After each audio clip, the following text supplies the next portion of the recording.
Hi, it's Don with Focused Healthy Family. Gina and I are working on some really great interviews coming up soon. And thinking about interviews, I wanted to play an interview that I did some years ago, about almost 5 years ago, on a different podcast that I did called The Invisible Wheelchair. I interviewed Kylie Odetta, this wonderful singer that came across, and at the time we were talking about OCD, and she was one that suffered from OCD through her life and had really gotten past it and has begun a wonderful singing career. And it was just a fun interview. And we're going to be doing more present day interviews coming up really soon. But I wanted to share this one with you because I really thought it was really cool. And she's a wonderful person that I want you to meet. So here we go. Going to do the interview with Kylie Odetta, and I hope you enjoy it. And today I really wanted to focus on your story because as I hear about your story, as I listen to your music, I really feel like you can be an inspiration, and you are an inspiration, I should say, and will be an inspiration to so many people, both young and old, I think, in a way. So I really want to talk about your story and how the complexity of it. Yeah. So where do we begin? Tell me where it all began for you. Where it all began. So, I'm 22 and I started writing songs when I was 8 years old. So I guess that's kind of where my musical journey began. And I performed in my school talent show when I was 11, and that was really when I knew that I wanted to be a singer and a musician for the rest of my life. I came off the stage and I had terrible stage fright at the time. So I guess I did have a little bit of anxiety and nerves, I think, then just normal stage fright nerves. But it was kind of extreme because I would make my family go into an opposite room and shut the door, and then I would whisper sing behind the door so they couldn't hear me. I set up lots of rules for how they could hear me sing because I was so nervous. But I came off the stage that night when I was 11, and I looked at my mom and I said, I want to be a singer. She said, okay, how do we do that? And I was like, I don't really know. I just know that I love this so much and I want to start now. And so, they had a friend who had a little makeshift studio in his attic of the house out in South Carolina. And we recorded my first CD when I was 12. And then because I started being so passionate about music at such a young age, I actually got bullied really heavily in middle school from just peers, not really understanding why I was so passionate about music and just, I think, pointing out anything that's different. Kids love to do that. And so at the time that was really difficult, but I'm thankful that I had my family to support me and encourage me to keep going.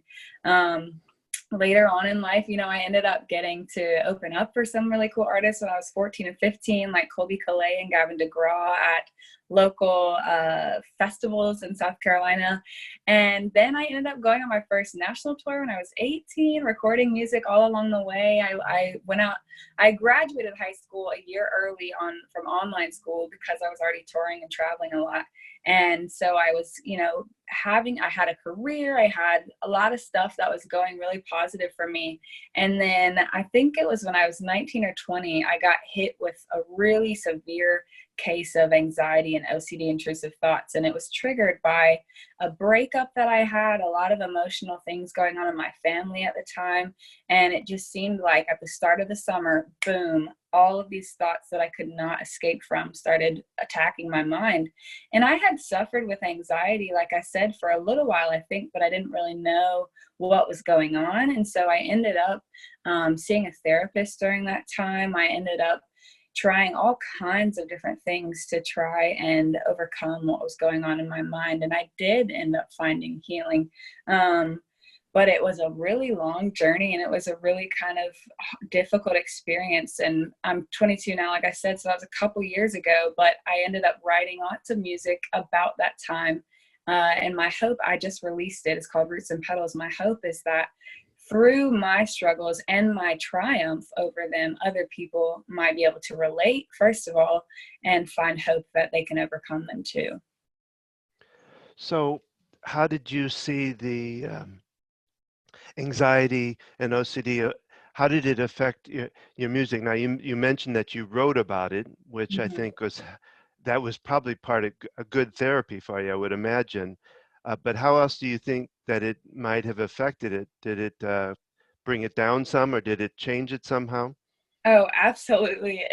When I was going through that, I had pretty much most of my life been a pretty bubbly, vibrant personality. I was a happy kid, and although I had stage fright, like I talked about, I enjoyed what I did. I had a great family, and I was in a really positive place most of the time.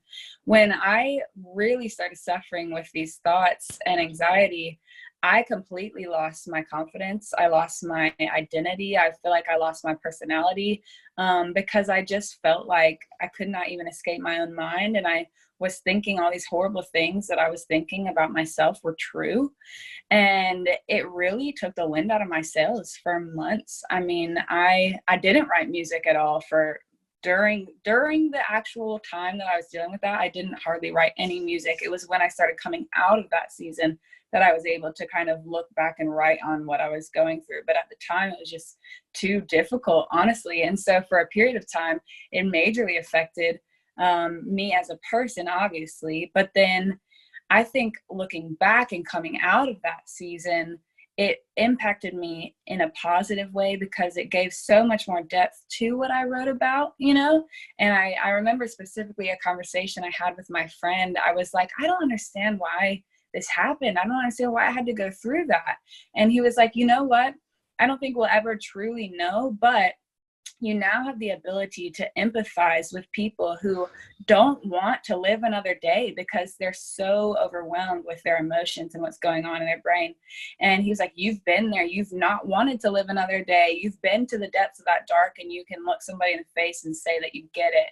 And I was like, wow. I mean, I still wish I would have never gone through that. But now, like I said, looking back, I'm grateful that I did, because I have been able to talk to people, and I've heard stories of people who relate to exactly what I went through as well.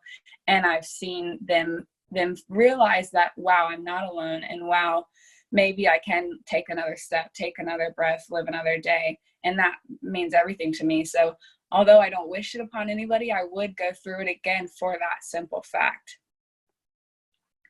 And I think you hit it in the fact that a lot of people have my own story. I mean, not I don't have OCD myself, but because of my now two daughters who have OCD, I wouldn't be able to help people the way I believe I help them now, because I do this as a practice also. I work with people and coaching them through different therapies. So I understand that fully. Yeah, and you are uh, I think, and I'm not sure how to say it, you're a better person because of it. And Yeah. I don't know you, so I'm not saying that in the fact of you weren't good before, No, just yeah. meaning that that's what OCD does to you. It Yeah. makes you a better person, more empathetic, whatever. So Yeah. what Absolutely. what were your how did you get through it? What did you use? What kind of techniques? What got you through to the other side of it? Yeah. So it was a mix of things. I'll just kind of list them off, then I'll go a little bit more into detail. But, like I said, I spoke to a therapist during that time. I did my own research on cognitive behavioral therapy. I practiced mindfulness, and I really leaned into my faith and talking to close people in my life. And so it was really important for me to be able to have at least somebody that I could be completely honest with about what was going on and what type of thoughts I was having, because that, I think, is a big thing, is that you feel so ashamed almost. You're like, why am I experiencing this, and why me, and why these thoughts? And if you feel like you can't talk to anybody, then I feel like I probably wouldn't have made as much progress. So just being able to have somebody that you can be completely honest with no judgment was so crucial for me. And then, like I said, the mindfulness was a big part of it too, meaning that I specifically spoke scripture over myself, which from the Bible, which was the one that I clung to the most was, for I was not given a spirit of fear, but a spirit of power and love and sound mind, which is 2 Timothy 1:7. And so I had a friend encourage me to do that every day, multiple times a day, when I was feeling fearful or, like I was crazy. And that verse says, no, I'm not that. I'm actually full of love. I'm full of power, and I have a sound mind.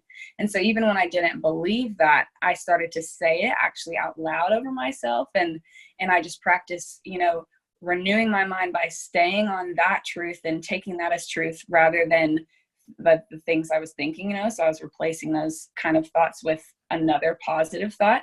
Another big thing for me was just simple and fun distraction, because it was kind of, when you start to ruminate on your thoughts, they just create more pathways, and it ends up intensifying your suffering. And so when I would try so hard to don't think that, I was thinking more and more and more and more. And so what I started to do was, when I would have a thought, I would first take the emotional connection away from it. My therapist helped me with that a lot, knowing that we have crazy thoughts all the time. Everybody has them all day long, but that doesn't mean that they're true. But, people with OCD or anxiety often latch onto them, myself included, at that time, and spin on them and think about them and dwell on them. And then it gets stuck, And so what I would do instead is I would literally visualize myself saying hello to this thought, like it's a movie screen passing through your head, like credits are rolling through, say hello, and then watch it say, okay, goodbye. And no, almost accept the thought, not that it's true, but that it's gonna come, and it doesn't have to be scary, And so that was a big thing for me, because I just freaked out whenever things would pop into my head. But as I started to prepare myself and say, okay, this is probably gonna come into my head again, but when it does, I'm not gonna attach fear to it. I'm just gonna say, yeah, there's a thought, and there that thought goes. And so I would do a lot of that and a lot of distraction, where, again, if I was finding myself going into a spiral, I would run outside and jump around in the yard, or go call a friend, or, listen to my favorite song, or do something, draw, that brought me back into the physical world, rather than just spending so much time in my brain sitting and thinking. That's wonderful. I love the fact that you use mindfulness, because that's something that I've been doing more and more work on. In fact, there's now a workbook called Mindfulness for OCD, and it's really good. So the how did you, as far as that's how you did as far as the OCD.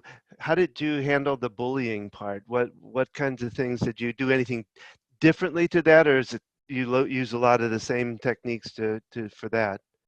So when I was bullied, the main things that I did was really lean into, like I said, those few trusted people that love me and encouraged me and reminded me who I was. I think it's so important, and you can feel so alone in times of being bullied or times of, experiencing OCD. But to have people that believe in you and can remind you who you really are when you maybe can't see that, or you're thinking, I don't know who I am anymore. But those people who can tell you, hey, I love you, I see you, I believe in you, and I'm here for you. So I think that's super important. And that was honestly the biggest thing during that time, because I did have people who were speaking some encouragement into me, rather than just negative voices that were saying, you should stop, or you're not good, or this or that, or we don't want you here. I had a couple people in my life, my parents and a few close friends, who were like, no, we want you here. We love you. We love what you're doing. Keep going. And so having that, I think, was honestly the biggest part during that time, because that was back in middle school. And so I don't know what I would have done without a supportive family, to be honest. Yeah. So who was your, and I guess this has to do with the musical, who was your influence? Who did you admire, listen to, that led you to where you are? Yeah. So it's actually crazy, because as a musician, I get asked this question a lot of, like, who is your musical influence? And it's always hard for me, because people usually have like one or two people. They're like, oh, this person inspired me to be a musician. But honestly, I listened to such a variety of music growing up, and there was never one person in particular who inspired me. But if I had to choose somebody, I'd actually say my dad. Because my dad, he used to write songs when we were younger, and he would sing us to sleep, and my mom would sing us to sleep too. And so I just got to see him do that and sing us to sleep every night. We would sit out on the couch and watch CMT music videos late at night when I couldn't sleep. And so again, like he just really encouraged me in music from a very young age, and I got to see him do it, not professionally, but you know, it was a passion of his, and it was always in the house. And so I think that just kind of infiltrated into me very naturally, rather than an artist that I saw that I wanted to be like, if that makes sense. Yeah, well, your style is so unique that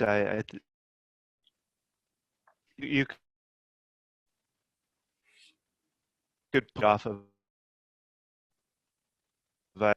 So how do you see yourself wanting to inspire others and influence others? So honestly, I really want for people to listen to my music and know that, number one, they can connect to it and hopefully feel like they're not the only one. Because a big thing throughout, I think throughout all of life, and especially when I was suffering with anxiety and OCD, is that I felt like I knew that other people had suffered from this, but I felt in my specific thoughts and my specific emotions, I was isolated.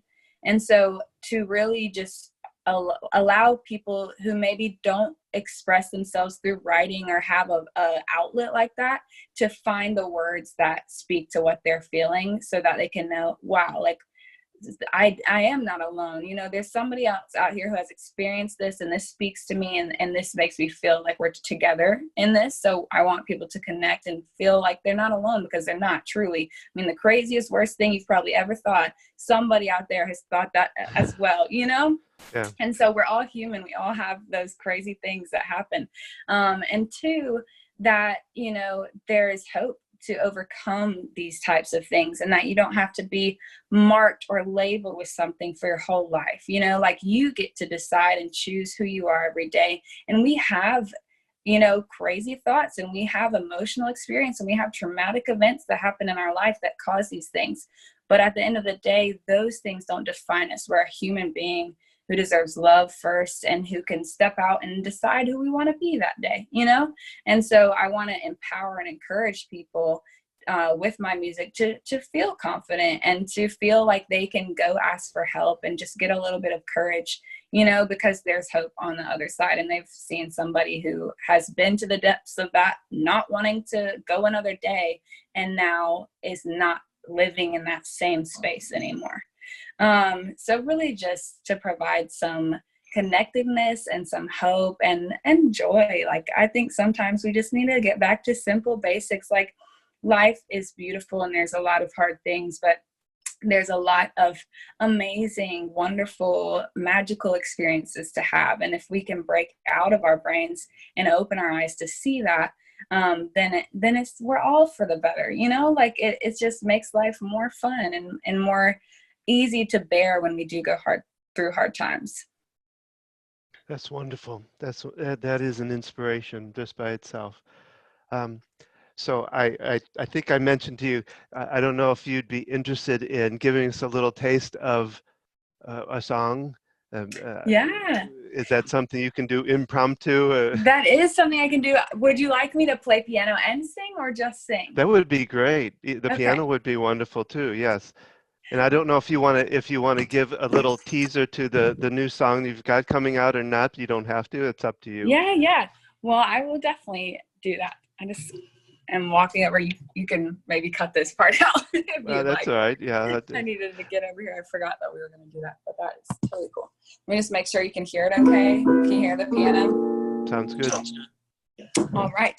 So I will sing a song. Let's see. I'll sing a little bit of Roots and Petals, which is my title track off my EP, which is out now. So this is that song, and it's about my battle with anxiety and overcoming. Though my roots are deep, I can feel my petals withering.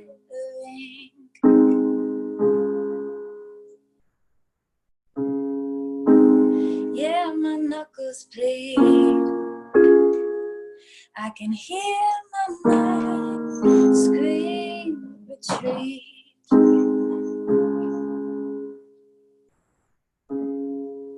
Some days I'm going towards the light,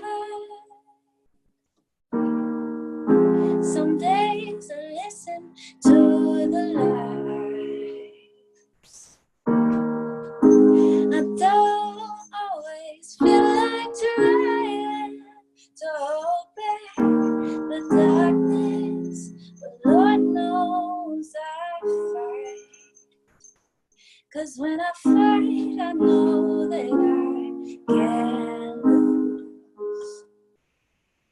In the face of truth, I'm stronger than you. So I will give you no power, no attention, no time. Yeah, goodbye, go pass on by. I'm taking back my mind. There you go. Thank you.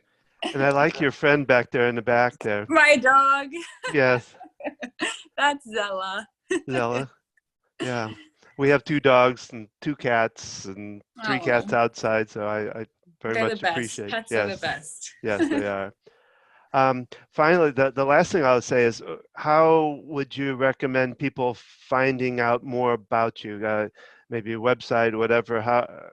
Give me some thoughts for my audience to know how they can find you best.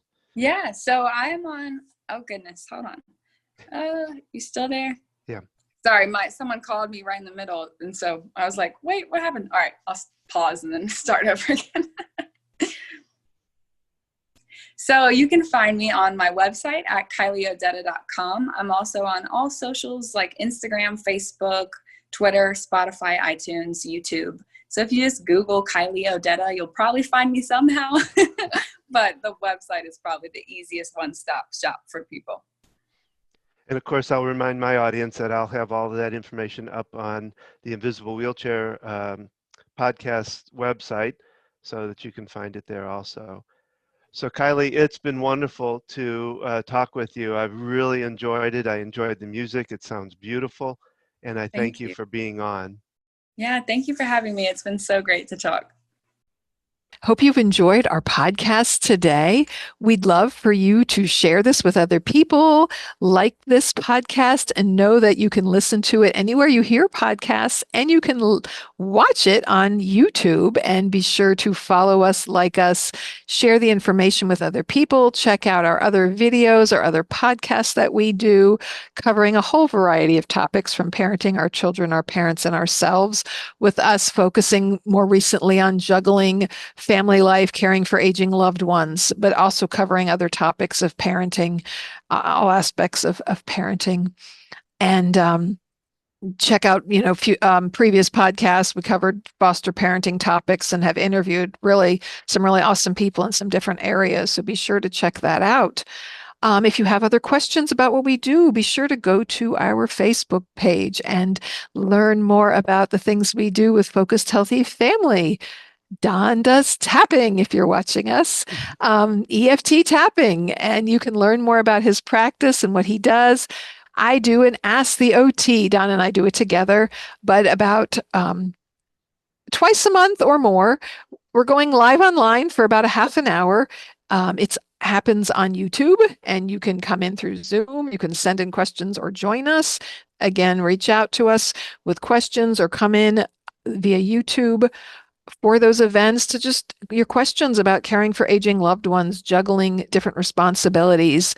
And I'd love to be there and support you and have conversations, and know that if you need more help, if you want more answers, that's what our consulting work is all about, is supporting you.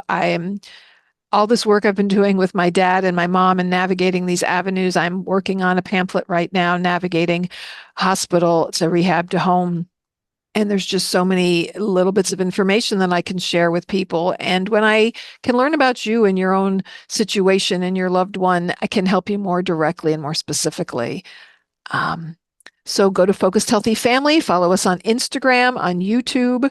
You can find us by going to the focusedhealthyfamily.com website. And you join those on YouTube, Don? They're not. I'm not putting them out. These are group tappings. They're private. They're done through Zoom, but yeah, Zoom. they're They're not private. They won't be aired. So you, you join in. You find out the information by going to our website, by contacting us to learn more about these things. And remember, how you speak to your children and your loved ones today shapes their future and yours.